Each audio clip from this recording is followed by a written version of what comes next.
Kita akan membahas tentang pengaruh dosa dan juga maksiat. Ma'asyiral muslimin yang dimuliakan Allah Subhanahu wa taala. Kita mulai dengan beberapa sejarah kaum-kaum yang dihancurkan Allah Subhanahu wa taala. Kita tahu bahwa azab Allah Subhanahu wa taala yang sifatnya menyeluruh itu dimulai dari kaumnya Nabi Nuh alaihi salatu wassalam. Ketika kaumnya Nabi Nuh alaihi salatu wassalam melakukan kesyirikan pertama di dunia dengan menyembah para berhala dari orang-orang saleh, yang disebutkan di dalam Al-Quranul Karim, la tadarunna waddan wala suwa'an wala yaghutha wa ya'uqa wa nasra. Jangan kalian tinggalkan Wad,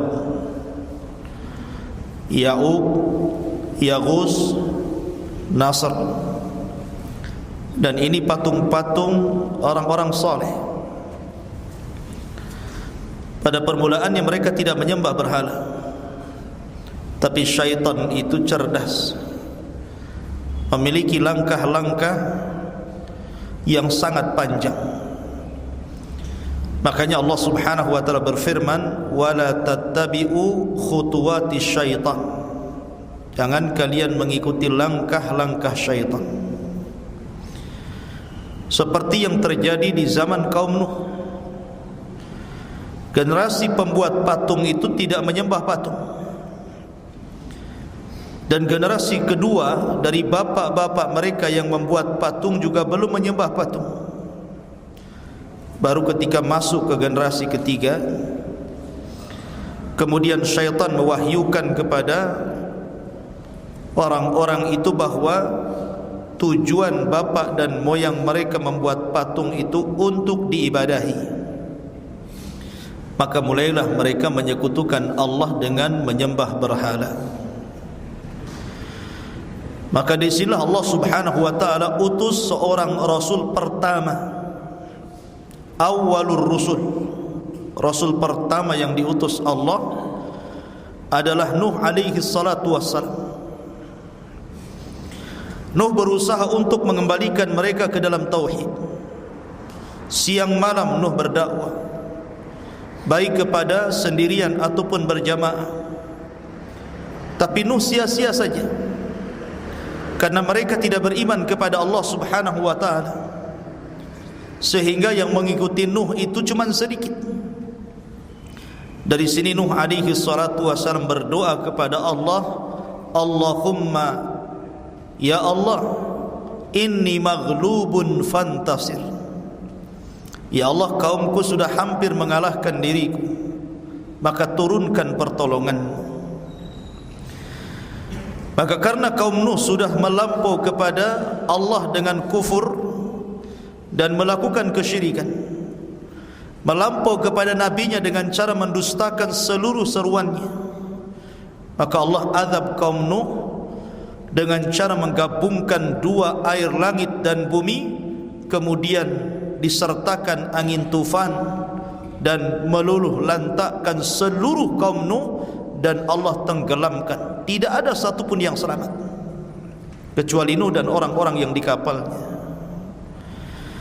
Dari sini Allah Subhanahu wa taala berfirman dalam surah Al-Ankabut, "Walaqad arsalna Nuhan ila qaumihi falabitha fihim alfa sanatin illa khamsina 'ama fa akhadhahumut tufan wa hum zalimun fa anjaynahu wa ashabas safinati wa ja'alnaha ayatan lil alamin."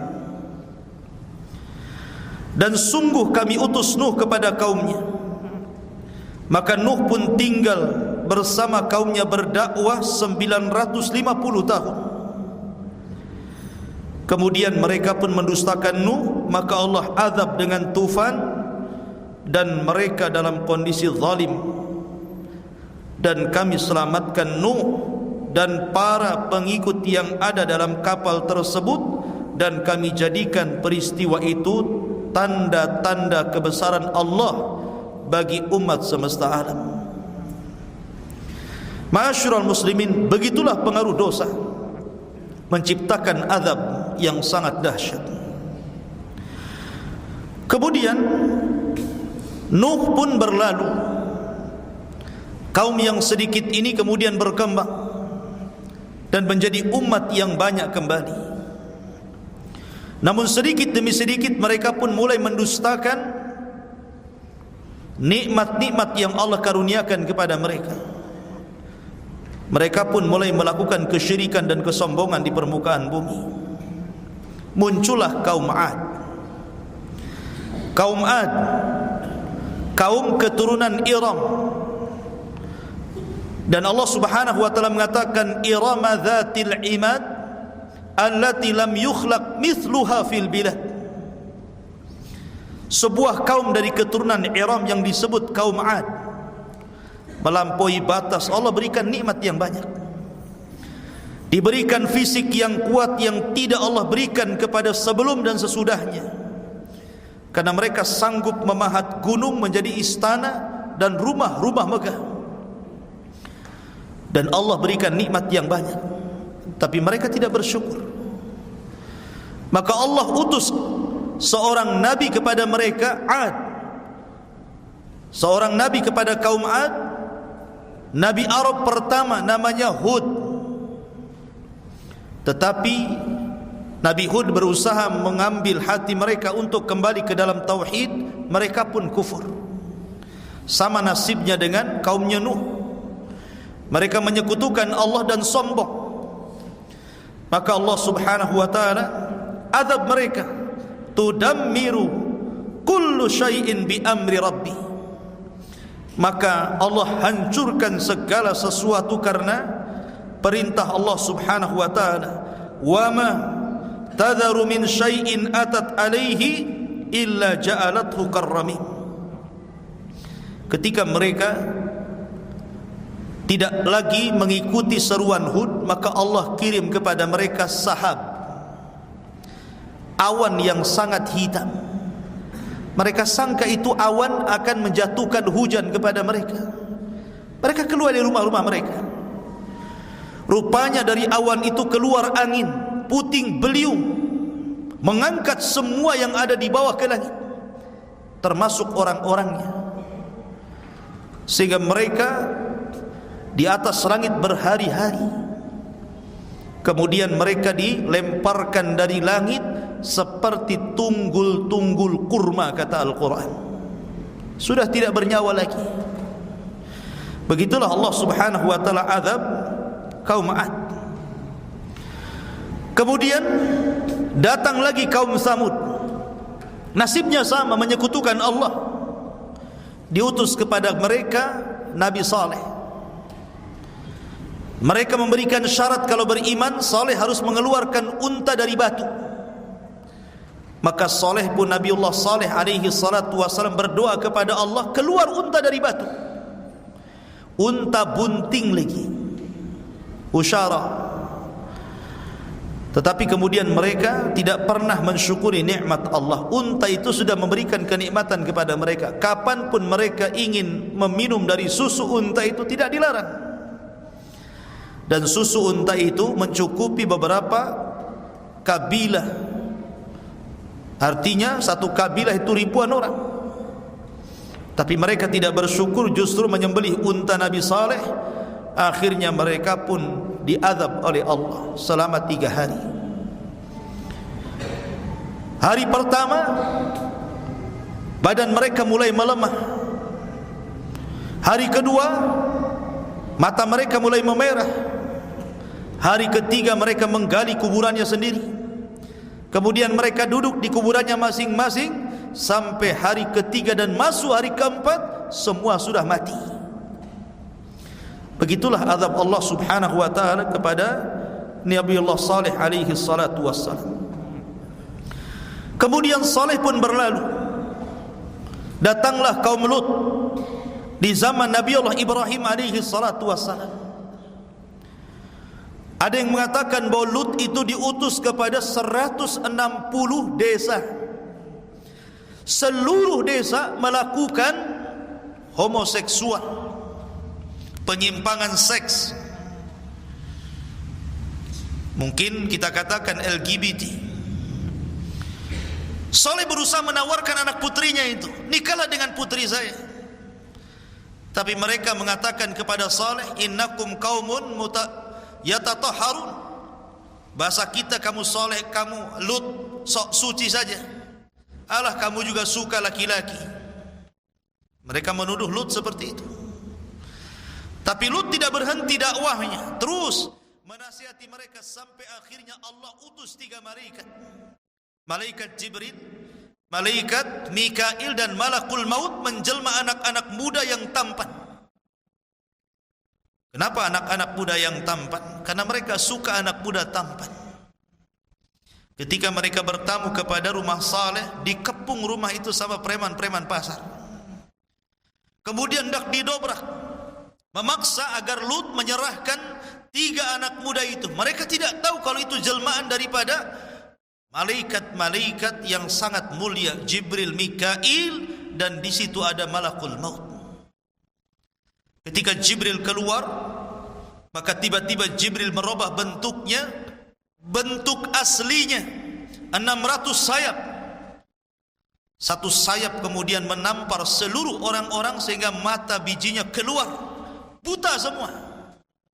Dan itu azab pertama. Kemudian azab kedua, tiba-tiba kemudian Jibril marah, kemudian menancapkan satu sayapnya dan mengangkat seluruh desa itu. 100 lebih desa diangkat dengan satu sayap Jibril.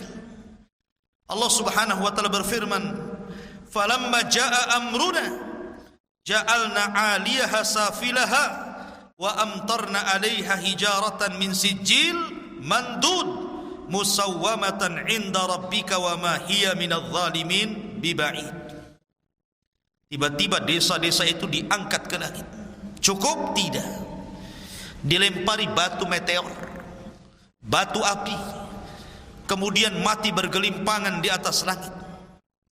Cukup sampai di situ? Tidak. Tiba-tiba Jibril menumpahkan desa-desa itu kembali ke bumi, diadukan dengan kerasnya bumi, sehingga akhirnya menenggelamkan mereka di dasar bumi, menjadi mangkuk bumi itu, dan sekarang menjadi laut mati. Begitulah Allah Subhanahu wa taala azab kepada mereka. Lalu apa azab kepada umat Islam? Karena tidak mungkin terulang kejadian-kejadian seperti itu, artinya peristiwa azab yang menyeluruh itu, kecuali kepada umat-umat sebelum Rasulullah. Karena Allah Subhanahu wa taala berfirman, "Wa ma arsalnaka illa rahmatan lil alamin." Tidakkah kami mengutus engkau wahai Muhammad kecuali jadi rahmat, salah satu rahmat diutusnya Rasul, di mana Allah tidak akan mengazab umat ini semisal azab yang pernah dikirim kepada umat-umat sebelum Islam. Maknanya sebagian yang lain, dan itu bentuk rahmat. Tapi di sana ada azab yang Allah Subhanahu wa taala kirim kepada umat ini. Allah Subhanahu wa taala berfirman, "Fi hadhihi al-ummati khasfun wa maskhun wa qadhfun." Faqala rajulun minal muslimin, "Ya Rasulullah, wa mata dzalik?" Rasul, kapan terjadinya 3 perkara itu? Khasfun wa maskhun wa qadhfun. Qala, maka Rasul bersabda, "Idza dhaharatil qiyan wal ma'azib wa syuribatil humur." Kata Nabi SAW, umat ini akan diuji dengan khasfun. Khasfun kalau di langit itu artinya gerhana. Makanya ada istilah salat khusuf. Salat khusuf, salat gerhana. Dan gerhana ini Allah Subhanahu wa taala kirim untuk menakut-nakuti hambanya. Wa manursilu bil ayati illa takhwifa. Kami tidak mengutus tanda-tanda berupa gerhana ini kecuali dalam rangka menakut-nakuti hamba-hambanya. Anehnya yang ditakut-takuti tidak takut. Kalau terjadi gerhana lebih banyak yang takut atau yang tidak takut? Yang tidak takut. Malah masih ada orang yang cengengesan, masih ada orang yang tertawa-tertawa, masih ada orang yang maksiat, masih ada yang hubud dunia, masih mengejar dunia. Harusnya mereka ke masjid, berzikir, baca Quran, bersedekah, kemudian takut. Khusuf. Tapi kalau khasfun, maksudnya khasfun di bumi artinya gempa. Akan terjadi banyak gempa. Dan akhir-akhir ini di negara kita saja gempa sudah berulang-ulang. Mulai daripada gempa Lombok yang menenggelamkan bukan hanya satu kecamatan, satu kabupaten, hancur seperti bubur. Ya. Kemudian juga yang ada di negara kita tanah bergerak, gempa juga, tanah longsor. Subhanallah, itu berturut-turut. Ya. Dan itu bagian daripada azab umat Islam. Karena Rasul yang mengatakan seperti itu, bukan disebabkan karena ilmu-ilmu fisika yang mengatakan oh itu karena lempengan yang bergerak. Betul, itu sebabnya.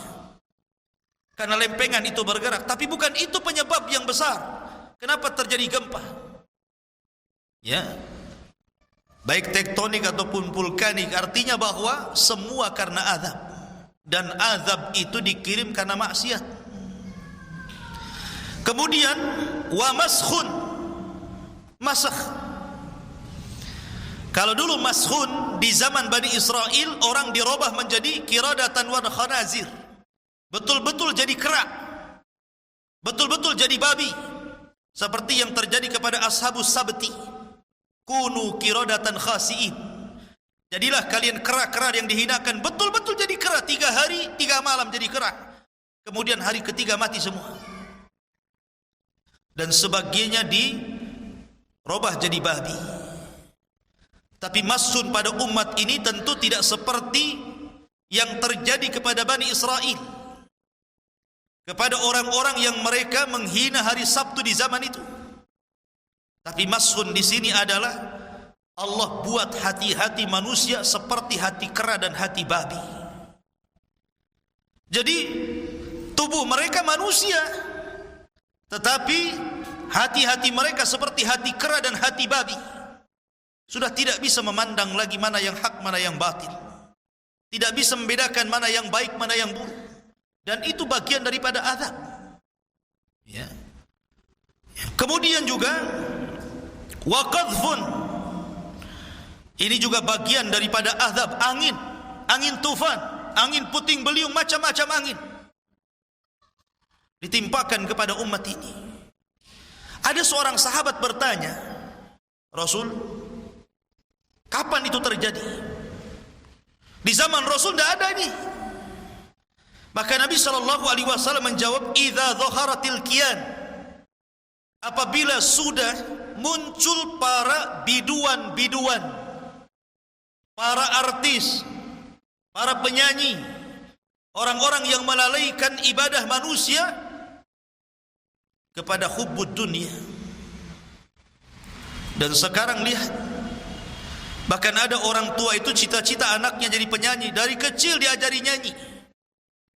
Belum lahir masih di kandungan sudah disetelkan dangdut, setelkan dangdut, setelkan rock, rock mini, rock macam-macam. Ya. Jadi sudah disetelkan macam-macam, jadi keluar saja memang betul-betul sudah dicita-citakan orang tuanya itu, naudzubillah. Ya. Kalau ada hajatan, coba bayangkan pernikahan itu sesuatu yang sakral. Karena itu ikatan yang paling kuat dibandingkan ikatan-ikatan yang lainnya, dan itu ibadah. Faman raghiba an sunnati falaysa minni. Tapi ketika acara-acara yang sakral ibadah ini, banyak juga orang yang kemudian ngundang band gitu ya. Untuk apa coba? Anda mencari rahmat jadi mengundang laknat namanya. Ya. Kemudian juga wal ma'azif, munculnya alat-alat musik yang melalaikan. Wa minan nasi man yashtari lahwal hadis. Nanti sebagian manusia itu ada yang memperjualbelikan lahwal hadis. Ucapan-ucapan yang tidak ada faedahnya. Alat-alat musik dijual bebas. Padahal itu melalaikan. Tidak bisa diketemukan antara baca Quran dengan mendengar musik. Tidak akan ketemu. Karena satu menambah takwa, satu melalaikan dari akhirat. Ma'asyiral muslimin, kemudian wasyuribatil khumur, kata Rasulullah. Apabila khamar sudah mulai diminum, sudah dilegalkan, sudah mulai diperjualbelikan bebas, tidak dilarang. Ma'asyiral muslimin, dan ini semua sudah terjadi. Wajar kalau 3 perkara ini muncul. Dan ini pengaruh maksiat dan dosa. Ma'asyiral muslimin yang dimuliakan Allah Azza wa Jalla. Kita masuk pada yang kedua. Dosa dan maksiat di dalam Islam itu terbagi menjadi 2. Yang pertama disebut al-kabair. Yang kedua disebut as-saghair. Al-kabair dibagi 2 lagi. Ada al-kabair itu mukhrij minal millah. Ada al-kabair itu tidak mukhrij minal millah. Dosa dibagi 2. Pertama dosa-dosa besar disebut dengan kabair. Yang kedua as-saghair, dosa-dosa kecil. Dan dosa-dosa besar terbagi 2. Ada yang mengeluarkan pelakunya dari Islam, ada yang tidak mengeluarkan pelakunya dari Islam. Apa definisi keduanya? Kabair itu, dosa-dosa besar itu, kata para ulama, ma khutima bil ghadabi wal la'nah wal wa'id fid dunya wal akhirah. Dosa yang terkandung padanya ghadab, kemurkaan Allah. Dosa yang terkandung padanya laknat. Dan dosa yang terkandung padanya al-wa'id, ancaman, baik di dunia ataupun akhirat, itulah dosa besar. Berarti selain itu dosa kecil. Karena definisi dosa kecil itu dengan mengetahui definisi dosa besar. Wa bididdiha tatabayyanal asya. Dengan mengenal lawannya, jelaslah perkaranya. Adapun dosa besar, kalau boleh saya ringkas menjadi 5 perkara. Pertama, dosa yang memang ditetapkan secara Al-Quran dan Sunnah, dosa itu besar. Seperti Rasul bersabda, ala unabbiukum bi akbaril kabair.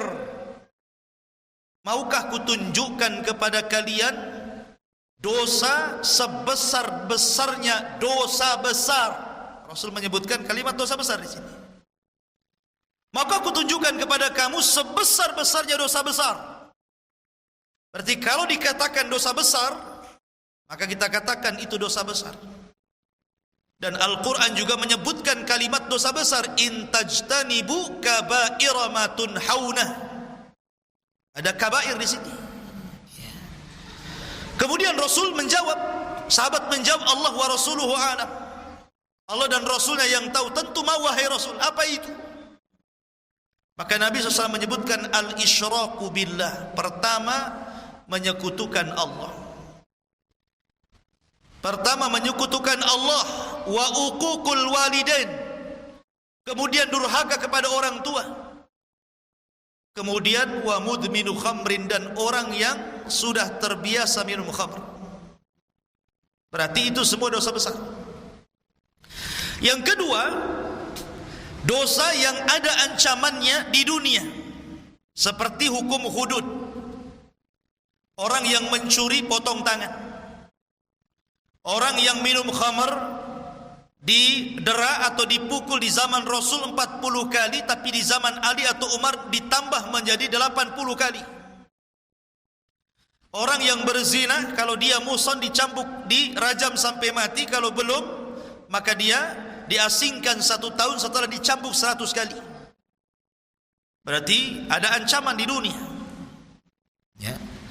Ataupun yang ketiga, ancaman di akhirat. Seperti umpamanya dengan azab. Walahum azabun alim, bagi mereka azab yang pedih.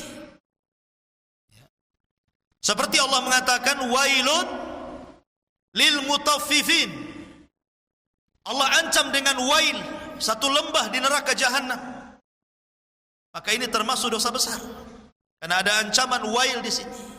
Wailun likulli humazatil lumazah. Ya. Wailun lil musallin alladzina hum an salatihim sahun.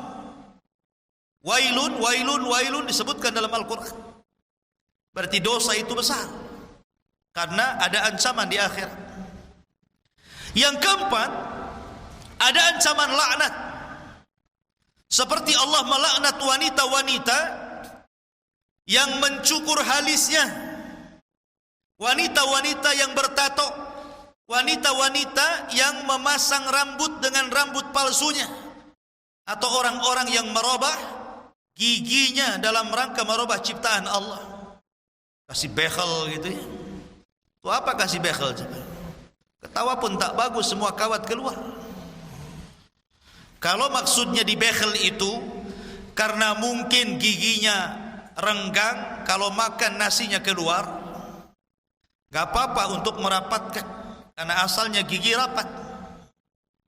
Tapi giginya sudah rapat dikasih bekhel lagi. Apa tujuannya? Itu sama dengan merubah ciptaan Allah. Jadi bekhel itu boleh untuk kesehatan saja, bukan untuk keindahan. Apalagi mencukur bulu halis. Coba dicukur bulu halis dikasih spidol, apa cantiknya coba. Kalau kena hujan nampak dia nggak punya halis. Nah dari sini ikhwatu fiddin, ini dosa-dosa yang dilaknat, berarti dosa-dosa itu dosa besar karena dilaknat. Ya. Ataupun yang keberapa itu? Yang kelima, ada hal-hal yang berlepas diri. Kalimat bari, ada kalimat bari, berlepas diri, seperti ketika Rasulullah menjelaskan tentang orang yang datang ke dukun.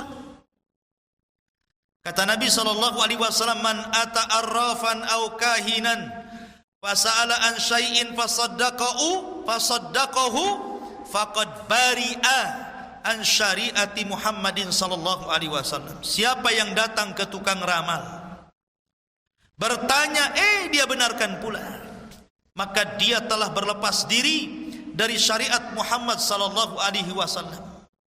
Kalau ada kalimat bari, berarti dosa itu dosa besar.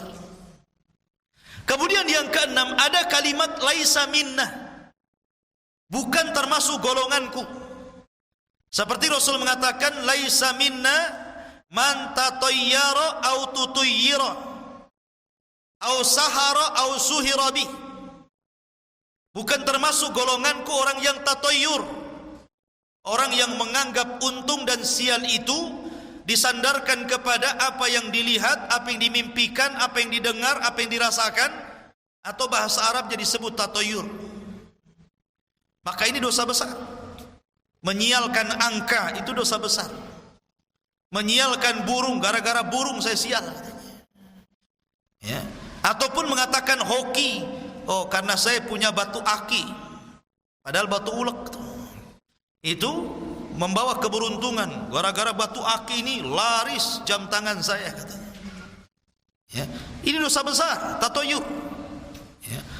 Atau Nabi SAW di zamannya pernah melihat ada orang jual beras gandum, kemudian dimasukkan tangannya, basah di dalam, kering di luar. Kata Nabi SAW, kenapa basah di dalam, kering di luar? Kemudian orang ini mengatakan, asabathu matar, tadi turun hujan Rasul. Rasul bukan jahil. Rasul tidak bodoh dan mengatakan, kalau hujan turun dari atas, yang basah atas, yang kering bawah. Kenapa yang bawah basah, yang bawah basah, yang kering atas? Ini hujan dari mana? Hujan dari bawah. Mana ada hujan dari bawah? Hujan dari atas. Kata Nabi SAW, kau robah yang bawah kau jadikan yang atas kau jadikan yang bawah, biar yang basah itu ketahuan orang. Kemudian Rasul mengatakan, laisa minna man ghasyana fa laisa minna. Barang siapa yang menipu, maka dia bukan golonganku. Berarti menipu itu dosa besar, karena ada kalimat laisa minna. Laisa minna man daraba, laisa minna man daraba hudud wa syaqqal juyub wa da'wa bid'awal jahiliyah. Bukan termasuk golongan kami yang memukul-mukul pipi, merobek-robek pakaian, ataupun berteriak-teriak seperti orang jahiliyah. Orang-orang yang menangis karena kematian seseorang, menangis boleh, yang tidak boleh itu menolak takdir. Seorang istri meninggal suaminya, kemudian dia menangis sampai guling-guling mengatakan, nanti siapa lagi yang kasih makan anakmu, kenapa kau mati dulu? Nah, ini dosa besar, nihayah namanya. Niyahah, tidak boleh. Niyahah itu dosa besar, karena ada kalimat laisa minna. Ataupun ada kalimat ghadab, Allah murka. Seperti Nabi Allah Subhanahu wa taala berfirman dalam Al-Qur'an, "Wa man qatala mu'minan muta'ammidan fajazaohu jahannam khalidan fiha wa ghadiballahu alaihi." Ada kata-kata wa ghadiballah. Barang siapa yang membunuh seorang mukmin secara sengaja, maka balasannya jahannam, dia kekal di dalamnya. Wa ghadiballah, Allah ghadab. Allah ghadab artinya Allah murka. Ada kalimat ghadab di sini. Berarti membunuh itu dosa besar. Atau ada kalimat Allah tidak melihat. Allah tidak melihat, Allah tidak akan membersihkan pada hari kiamat. Seperti umpamanya orang-orang yang isbal, melembrehkan mata kakinya dan dia sombong. Lam yangdurillah yaumal qiyamah. Orang ini tidak akan dilihat pada hari kiamat. Wala yuzakkihim, tidak akan dibersihkan. Makanya Umar bin Khattab ketika detik-detik wafatnya, ada anak muda yang ziarah kepadanya. Kemudian Umar menasihati dia. Orang ini meminta wasiat sebelum Umar meninggal. Kemudian Umar memberikan wasiat. Setelah pergi sampai di pintu, Umar melihat celananya itu di bawah mata kaki. Maka Umar memanggil lagi sini, padahal mau mati itu Umar itu. Sudah detik-detik wafatnya. Kata Umar, irfa ra'saka fa innahu anqali thawbik wa atqali qulubik. Kata Umar, angkat tuh. Angkat tuh, jangan sampai musbil, karena itu lebih bersih untuk celanamu dan lebih bersih untuk hatimu. Umar dia baru mau meninggal tuh dia. Sampai ingat tentang masalah isbal. Nah, dalam hadis isbal ini dijelaskan Allah tidak melihat, tidak akan mensucikan ketika dibarengi dengan sombong. Ya, ini dosa besar. Ya kan? Jadi ataupun ketika Allah Rasul mengatakan thalathun la yangdurillah yaumal qiyamah wa la yuzakkihim wa lahum adzabun alim. 3 golongan yang tidak akan dilihat, tidak disucikan, dan bagi mereka azab yang pedih. Kemudian salah satunya Rasul mengatakan apa? Malikun kadzdzab, penguasa yang dusta, penguasa pengkhianat. Ya. Lah ini semua ikhwatu fiddin, ini namanya alamat dosa-dosa besar. Kalau ada perkara-perkara seperti ini, berarti dosa itu disebut kabairudz dzunub namanya. Dosa-dosa besar. Selain itu dosa-dosa kecil. Walaupun para ulama tidak ada yang membedakan, sebenarnya tidak ada pembeda antara dosa besar dosa kecil. Semua dosa sama. Karena dosa itu bukan masalah kecil besarnya, tapi kepada siapa Anda berbuat dosa. Tapi yang rajih, yang kuat wallahu alam, dan itu banyak dijelaskan oleh para ulama hadis, ulama akidah dan yang lainnya, dosa itu terbagi menjadi 2, ada dosa besar dan ada dosa kecil. Adapun dosa kecil selain daripada dosa besar, tidak ada ancaman. Baik di dunia ataupun di akhirat, tetapi tetap dosa. Namanya dosa kecil, kata Umar bin Khattab, la saghiratan ma'al istimrar wala kabiratan ma'al istighfar. Tidak ada dosa kecil kalau dilakukan sering ya jadi besar. Tidak ada dosa besar kalau Anda menggempur dengan istighfar. Artinya seperti dosa memandang aurat. Anda lagi jalan di jalan sini, ada perempuan pakai rok mini gitu kan. Kemudian Anda terlihat tanpa sengaja, nikmat atau tidak tuh? Oke, nikmat. Yang kedua, dosa. Yang pertama saja tanpa sengaja itu dibolehkan. Tapi kalau sudah kedua itu sudah lain lagi, apalagi ketiga, keempat, apalagi pandangannya terus disorot ke situ kayak senter. Nah, lain lagi ceritanya. Ya, itu kalau terus-terusan setiap hari ke situ. Tetapi dosa kecil bisa dihapuskan dengan ibadah, bisa dihapuskan dengan wudu, bisa dihapuskan dengan solat, bisa dihapuskan dengan puasa, bisa dihapuskan dengan sedekah. Tapi dosa besar tidak bisa. Dosa besar itu harus ada taubatan nasuha, tobat yang betul-betul tobat. Ya, harus menyesal, tidak mau mengulangi, berjanji untuk tidak mengulangi, menggantikan perkara buruk dengan kebaikan. Kalau memang hak dengan orang lain, dikembalikan hak itu kepada orang lain, baru Allah ampuni. Ma'asyiral muslimin yang dimuliakan Allah Azza wa Jalla. Akan tetapi ikhwatu fiddin, Allah Subhanahu wa taala disifati dengan Rahman dan Rahim. Dua nama ini terkandung sifat rahmat, kasih sayang. Kalaupun seorang hamba itu, kata Nabi sallallahu alaihi wasallam, "Lau balagat dunubuka ananas sama." Kalaulah dosamu membumbung sampai ke langit. Kalau ibarat botol itu ditumpuk-tumpuk, 1 botol, 2 botol, 3 botol, sampai ribuan botol sampai ke langit. Karena anggaplah 1 dosa 1 botol. Kemudian 2 dosa, 3 dosa sampai ke langit sana. Nabi SAW ketika bersabda seperti ini karena ada orangnya. Ada orang itu yang berbuat dosa sampai melambung ke langit. Tentu orang-orang yang melakukan banyak dosa. Tetapi Allah Subhanahu wa taala itu Ghafurur Rahim. Lau balagat dunubuka ananas sama, thumma astaghfartani. Kemudian dia minta ampun kepadaku, kata Allah. Dia meminta ampun kepadaku. Dan dia tidak menyekutukan aku dengan siapapun. Ghafartu laka ala ma kana minki. Maka aku akan hapuskan dosa-dosamu seberat atau setinggi apapun dosa yang kau lakukan. Dari sini ma'asyiral muslimin, ada 3 dosa besar, dan ini sebesar-besarnya dosa besar yang dicantumkan dalam Al-Quran. Salah satunya apa? Al-qunut min rahmatillah. Kata para ulama, dosa dari dosa-dosa besar dalam Al-Quran yang paling besar, pertama adalah al-amnu min makrillah, orang aman dari makar Allah. Wala ta'manu min makrillah illa qaumuz zalimun. Dan tidaklah orang yang merasa aman dari makar Allah kecuali dia zalim. Dia melakukan maksiat tetapi merasa aman bahwa maksiatnya tidak mendatangkan azab. Dan itu banyak orang kalau sudah ketagihan maksiat, dia merasa dirinya aman-aman saja, tenang-tenang saja kan.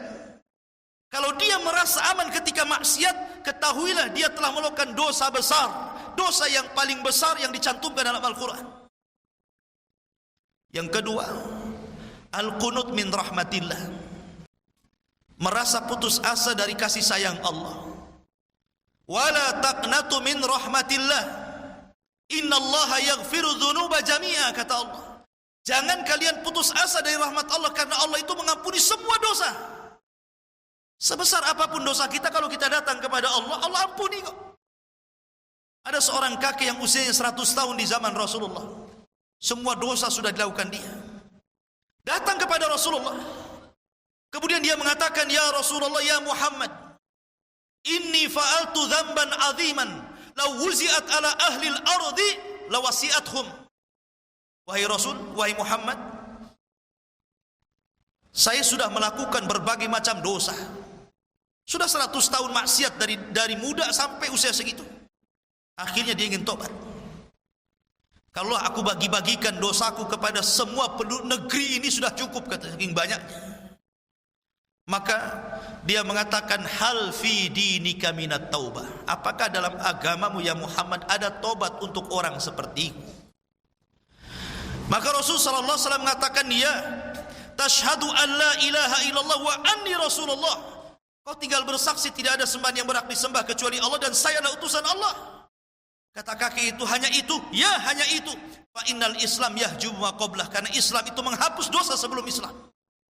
Tiba-tiba kakek itu mengatakan, asyhadu an la ilaha illallah wa asyhadu anna Muhammadar Rasulullah. Kata Rasulullah, Allahu Akbar, Allahu Akbar, Allahu Akbar, qad baddalallahu sayyi'at hasanat. Kemudian Rasul bertakbir 3 kali dan sungguh Allah telah menggantikan keburukan dia dengan kebaikan.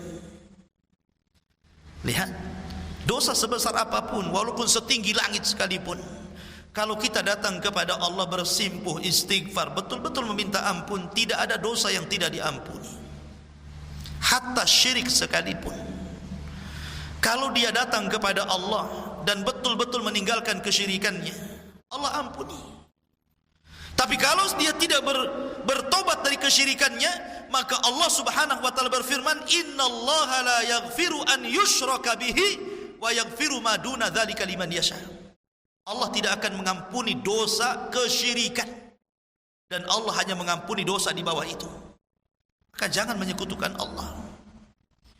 Kalau dulu mungkin menyekutukan Allah dengan berhala, ya, nampak gitu kan patungnya Lata, Uzza, Manat, dan begitu seterusnya. Dan Allah dan syaitan itu kalau disuruh memilih negeri mana yang hancur akidahnya, lebih memilih negeri Arab. Syaitan itu dibandingkan negeri-negeri yang lainnya, karena negeri-negeri yang lain sudah dikuasai syaitan. Tapi negeri Arab susah dikuasai syaitan. Makanya Rasul mengatakan, "Inna syaitan qad ya'isa an yu'bada fi jaziratil Arab." Setan itu putus asa untuk disembah di jazirah Arab. Karena orang Arab itu mentauhidkan Allah, betul-betul mentauhidkan. Tapi negara-negara yang lain itu sudah mudah dikuasai oleh syaitan. Makanya setan kalau harus memilih, maka dia milih kerusakan itu, lebih suka di jazirah Arab. Tapi Allah Subhanahu wa taala lindungi 2 kota Mekah dan Madinah. Sampai Dajjal pun tidak bisa masuk ke 2 kota ini. Ya. Tapi daerah-daerah lain, apalagi di negeri kita, yang Islam masuk itu sebelumnya sudah ada agama, animisme, dinamisme, Hindu, Buddha, dan keyakinan-keyakinan di luar dari keyakinan tauhid. Sehingga Islam yang masuk ke negeri kita ini banyak terkontaminasi dengan adat, dengan nenek moyang. Masih ada saja yang mencintai nenek moyangnya. Dan apabila datang orang kemudian mengatakan ini syirik, ini tauhid, mereka mengatakan kami hanya beramal sebagaimana yang dilakukan aba'ana, moyang-moyang kami. Kamu itu datang bawa agama baru saja ke sini. Kan seperti itu negara kita ini. Ya, berusaha Islam itu tidak diarahkan kepada sumbernya. Masih suka Islam itu lebih baik dimasukkan dengan adat istiadat tempatan. Lahirlah Islam Nusantara. Ya, ma'asyiral muslimin yang dimuliakan Allah Azza wa Jalla. Padahal adat istiadat tidak semua sesuai dengan syariat. Adat istiadat itu tidak semua sesuai dengan syariat. Ada juga adat istiadat itu yang sampai menjurus kepada kesyirikan, ataupun di bawahnya kepada perkara bid'ah, atau mungkin di bawahnya kepada maksiat. Itulah adat istiadat. Ya, dulu saya kecil-kecil, mudah-mudahan sudah nggak ada. Kalau ada orang menikah kemudian hamilnya itu di 7 bulanan, biasanya kemudian dimandikan tuh si perempuan itu. Kemudian dibawa kendi, isinya itu recehan, uang-uang receh itu. Habis dimandikan nanti suaminya kabur, ya. Kemudian diikuti orang ramai satu desa, kemudian dijatuhkan di mana gitu ya kendinya. Wah, nanti rebutan tuh uang receh. Dulu kan berharga tuh uang receh itu. Bukan masalah itu. Keyakinan mereka ketika memandikan perempuan yang hamil 7 bulan itu, ada keyakinan-keyakinan yang menyelisih keyakinan Islam. Terkadang di situ harus nginjak telur. Sayang telur diinjak, bagus digoreng jadi telur ceplok. Diinjak pula, coba bayangkan. Kemudian kasih janur kuning, kemudian dikasih kelapa muda warna kuning, kemudian digambar wayang Arjuna, kemudian di situ ditancap apel banyak sampai ke atas gitu. Rupanya ada filosofinya. Kenapa janur kuning kiri kanan? Supaya anaknya itu tidak hitam kuning, kulitnya itu cerah. Kenapa pakai apel? Matanya biar seterang apel. Kenapa wayang Arjuna setampan Arjuna? Apa coba? Islam tidak mengenal Arjuna. Arjuna itu dikenal di India sana. Dan kita tidak tahu Arjuna itu cakep atau jelek, kan kita tidak tahu. Kalau dalam pewayangan itu malah lucu ya. Coba lihat wayang golek itu Arjunanya. Apalagi wayang kulit tipis. Jadi ini kan tokoh-tokoh yang bukan dari tokoh-tokoh Islam. Ini tokoh-tokoh luar. Ya. Lah dari sini saja ikhwatu fiddin ini sudah mencampur adukan antara Islam dan adat kan.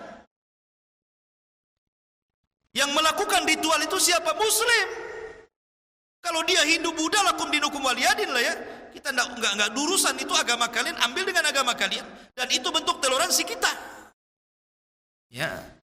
Kita ini berlapang dada. Kamu punya keyakinan, ambil dengan keyakinan kamu. Saya punya keyakinan, saya ambil keyakinan saya. La a'budu ma ta'budun wa la antum a'biduna ma abadtum.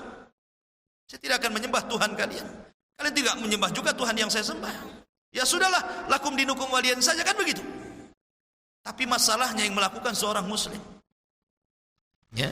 Kemudian muncul pula harus dilestarikan. Adat seperti ini harus ditarikan. Walaupun bertentangan dengan Islam, walaupun bertentangan, ini kan musibah.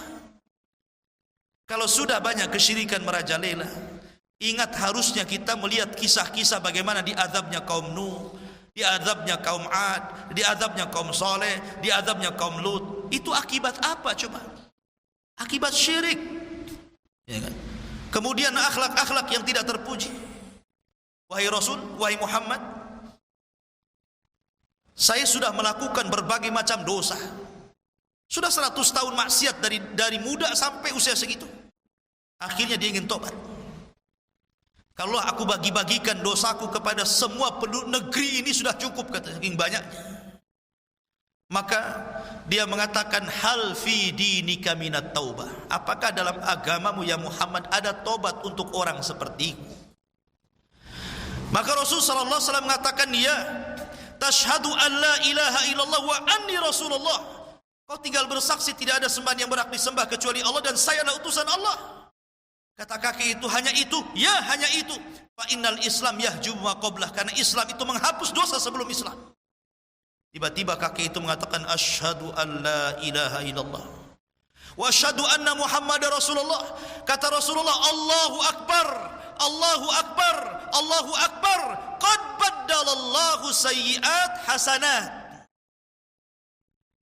Kemudian Rasul bertakbir 3 kali dan sungguh Allah telah menggantikan keburukan dia dengan kebaikan.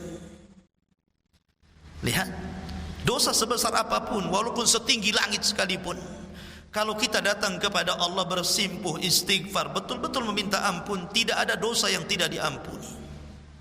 Hatta syirik sekalipun. Kalau dia datang kepada Allah dan betul-betul meninggalkan kesyirikannya, Allah ampuni. Tapi kalau dia tidak bertobat dari kesyirikannya, maka Allah Subhanahu wa taala berfirman, innallaha la yaghfiru an yushraka bihi wa yaghfiru ma duna dzalika liman yasha. Allah tidak akan mengampuni dosa kesyirikan, dan Allah hanya mengampuni dosa di bawah itu. Maka jangan menyekutukan Allah. Kalau dulu mungkin menyekutukan Allah dengan berhala ya, nampak gitu kan patungnya Lata, Uzza, Manat dan begitu seterusnya. Dan Allah dan syaitan itu kalau disuruh memilih negeri mana yang hancur akidahnya, lebih memilih negeri Arab. Syaitan itu dibandingkan negeri-negeri yang lainnya. Karena negeri-negeri yang lain sudah dikuasai syaitan. Tapi negeri Arab susah dikuasai syaitan. Makanya Rasul mengatakan, inna syaitan qad ya'isa an yu'bada fi jaziratil Arab. Setan itu putus asa untuk disembah di jazirah Arab. Karena orang Arab itu mentauhidkan Allah, betul-betul mentauhidkan. Tapi negara-negara yang lain itu sudah mudah dikuasai oleh syaitan. Makanya setan kalau harus memilih, maka dia milih kerusakan itu lebih suka di jazirah Arab. Tapi Allah Subhanahu wa taala lindungi 2 kota Mekah dan Madinah. Sampai Dajjal pun tidak bisa masuk ke 2 kota ini. Ya. Tapi daerah-daerah lain, apalagi di negeri kita, yang Islam masuk itu sebelumnya sudah ada agama, animisme, dinamisme, Hindu, Buddha, dan keyakinan-keyakinan di luar dari keyakinan tauhid. Sehingga Islam yang masuk ke negeri kita ini banyak terkontaminasi dengan adat, dengan nenek moyang. Masih ada saja yang mencintai nenek moyangnya. Dan apabila datang orang kemudian mengatakan ini syirik, ini tauhid, mereka mengatakan kami hanya beramal sebagaimana yang dilakukan abaana, moyang-moyang kami.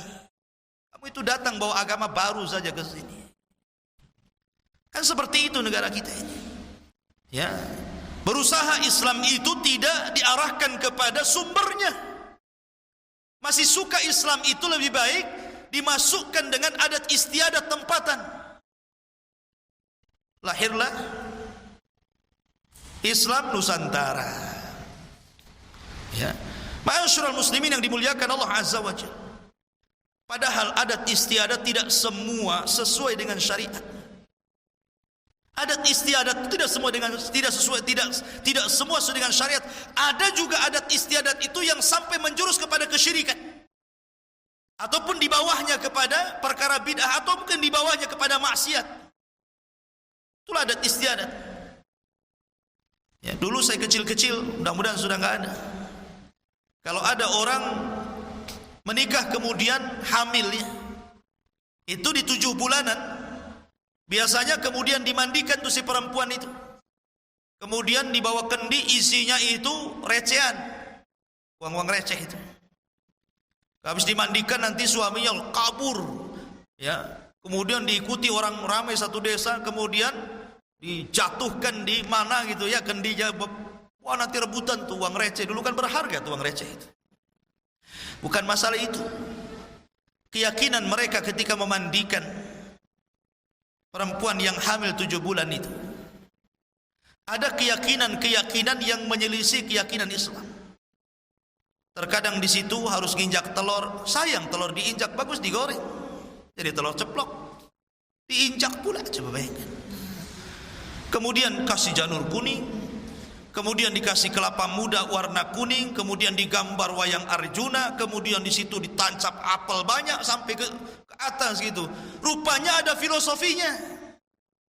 Kenapa janur kuning kiri kanan? Supaya anaknya itu tidak hitam kuning, kulitnya itu cerah.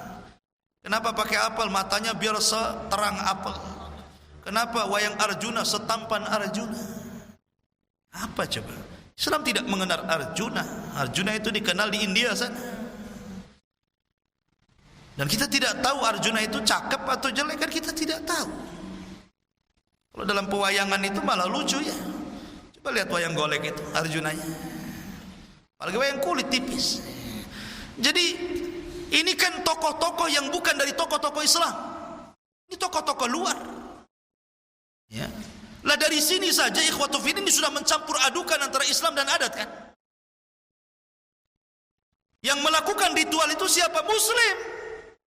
Kalau dia Hindu Buddha lakum dinukum waliyadin lah ya. Kita enggak urusan, itu agama kalian, ambil dengan agama kalian, dan itu bentuk toleransi kita. Ya. Kita ini berlapang dada. Kamu punya keyakinan, ambil dengan keyakinan kamu. Saya punya keyakinan, saya ambil keyakinan saya. La a'budu ma ta'budun wa la antum 'abiduna ma 'abadtum. Saya tidak akan menyembah Tuhan kalian. Kalian tidak menyembah juga Tuhan yang saya sembah. Ya sudahlah, lakum dinukum waliyan saja, kan begitu. Tapi masalahnya yang melakukan seorang muslim. Ya. Kemudian muncul pula harus dilestarikan. Adat seperti ini harus ditarikan. Walaupun bertentangan dengan Islam, walaupun bertentangan, ini kan musibah. Kalau sudah banyak kesyirikan merajalela, ingat harusnya kita melihat kisah-kisah bagaimana diazabnya kaum Nuh, diazabnya kaum Ad, diazabnya kaum Saleh, diazabnya kaum Lut. Itu akibat apa coba? Akibat syirik. Ya kan? Kemudian akhlak-akhlak yang tidak terpuji.